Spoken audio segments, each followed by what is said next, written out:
All right, we're here with the head coach of the Mabank Panthers, Coach Zack Hudson. Coach, how are you doing today? I'm good. How are you doing? I'm doing well. I'm doing well. Let's go ahead and talk a little bit about last season. A 1-9 overall record for the Panthers, 0-5 in district play. Talk a little bit about last year and kind of what the ups and downs of it were.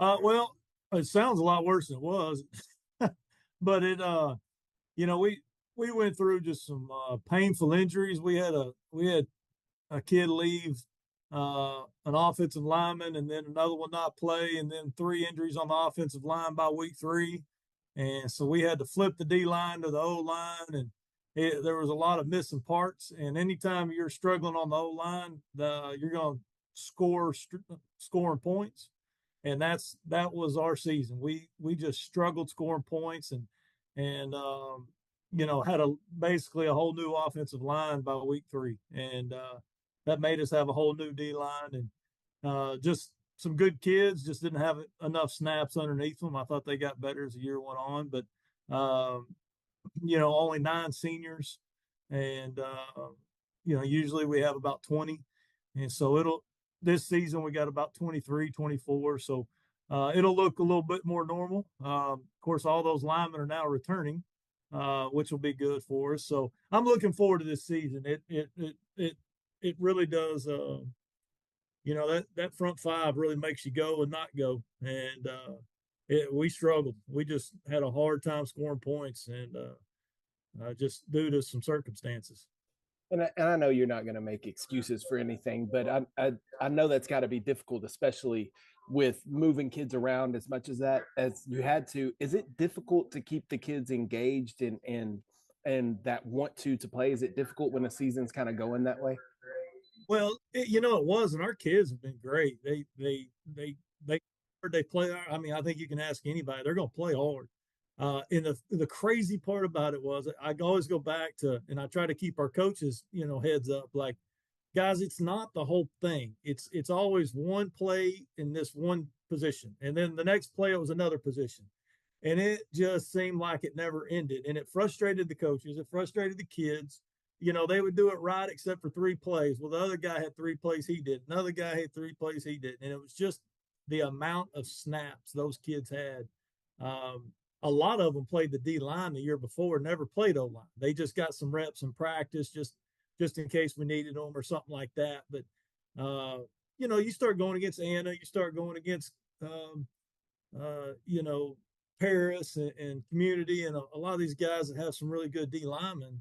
It is hard to run a play in the slot T when every offensive lineman is brand new by week three, and so it made it difficult. But we switched some things up this year, so we hopefully won't get in that situation again.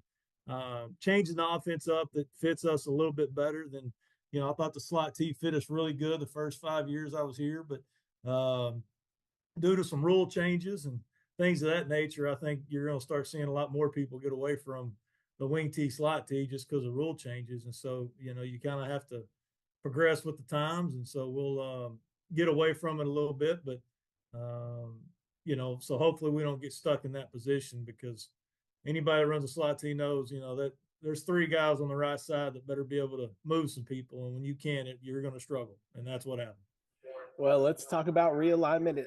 It didn't get any easier for you, realignment this year. Nah, come on. But the district that you're in, we call it the district of doom around here with the teams that are in this district. It is, in my opinion, I wouldn't even say one of the toughest. I would say it's the toughest district in the state of Texas. What is your thought on the district? Oh, I think that's it. I think you better come in full bore, or you're going to get beat by 50. And I think that's anybody. I think if Lindale has a bad night and Chapel Hill executes, they can beat them by 50, and vice versa. It just, everybody is so stinking athletic and so good. Last time we were in this district, we fought for that fourth place spot. We fared better in this district than we did the other one we've been in. Kind of odd, but it plays in our hand a little bit better. I don't know why, but it does.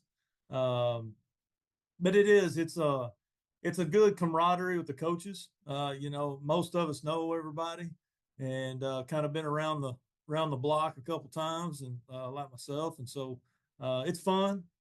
You know, Reardon over there at Chapel Hill, me and him started coaching together 23, 24 years ago. And so it's fun to go out there with a bunch of guys you've known for a long time and battle with them. But it is probably the best district in the state of Texas, probably from top to bottom. So you better screw them on tight, and you better come to play. But like I said, you know, last time we were here, we were just here the last realignment, or two realignments ago. And so it's nothing anybody's scared of, nothing, any of that. It's just, it's a different game out in East Texas. It really is. It's a little bit different game. And so, I hope we can hit the ground running. I hope we have a good pre-district to kind of get some momentum going in. The one I think none of us know about, or I don't know about, is, Pine Tree. I know they're going to be athletic, and they got some D1 kids and all that stuff. So that's the one you just, I've never seen. I've seen some film on them and stuff like that, but just you never seen them play. So I don't know, what they do, and how they run things. That's the one that I don't know anything about. Well, it'll be fun for us as fans to watch week in and week out. I know as coaches, Yes, it's it going to will. be stressful. But let's talk about this upcoming year. I know you've kind of touched on it a little bit. You've talked about how you're excited for it and you're looking forward to it.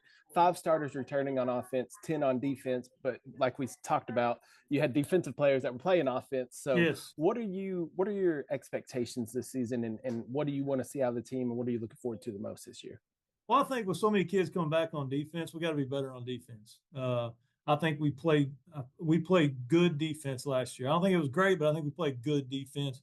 It took a little while for that D line to get going because they were all brand new because of the switch that the other kids had to make. So, saying all that, it's defensively has got to be our strong hold, and then the offensive line has got to make a statement. I think coming out of the gate from the beginning to the end, it's going to be up to them, and they've got to come and they've got to get that confidence. They got to make a statement, but they got to build their own confidence and know they can do it. And it's a lot different blocking slot T than zone blocking and things of that nature. So hopefully this will play into their wheelhouse a little bit more.